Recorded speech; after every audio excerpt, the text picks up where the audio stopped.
you ever heard of a man named Enoch in the Bible? Most people haven't. He's only mentioned a few times. But what happened to him?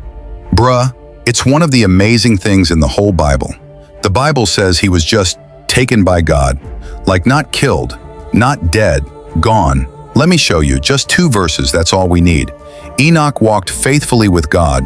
Then he was no more because God took him away. Genesis 5 verse 24. Now wait, stop right there. You ever read something in the Bible and be like, hold up, what? It says, Enoch walked with God, and then he was no more.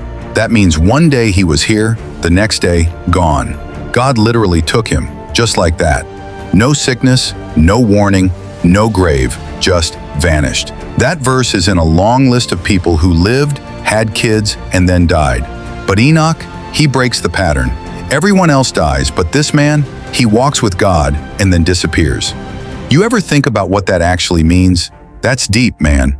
Because it's telling us that it's possible to be so close to God that God just decides, you ain't even got to die. Come on.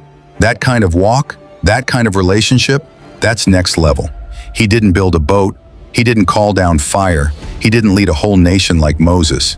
He just walked with God. Every day, quiet, faithful, and God loved that. Now check this out, because the New Testament breaks it down even more.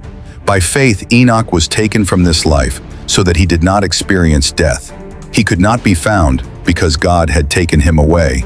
For before he was taken, he was commended as one who pleased God. Hebrews 11 verse 5. There it is again. God took him. Why? Because he had faith and he pleased God. That's it. No tough works, no miracles, just faith and a walk that made God smile. Can you imagine that moment? Enoch's just walking through the field, talking with God like he always does. And maybe God says, hey, no need to go back home today. Boom, just like that, home, but not to his tent, home with God. And the people around him? Probably confused. Hey, anybody seen Enoch? Nope, he just disappeared.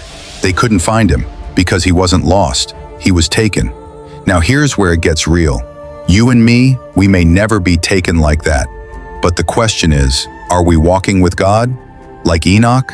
Or are we just talking about God, but not really walking with him? Enoch didn't wait until things were easy. He lived in a messed up time, just like us. But he stayed close to God anyway. And that's what made all the difference. So what can we learn from this man? Simple. First, you don't need a big platform. You just need to be real with God. Second, faith still matters. That's what pleases him, not perfection, faith. Third, God sees quiet obedience. When the world forgets you, God remembers. Enoch was just a man, but he lived. So next time you feel like your walk with God isn't enough, remember Enoch. He didn't go viral, he didn't get famous, but he walked with God. And that was more than enough. If God was moved by Enoch's walk, maybe he's watching your walk too. Keep going, stay close, don't give up. Let's be like Enoch, quiet, faithful, and close to God.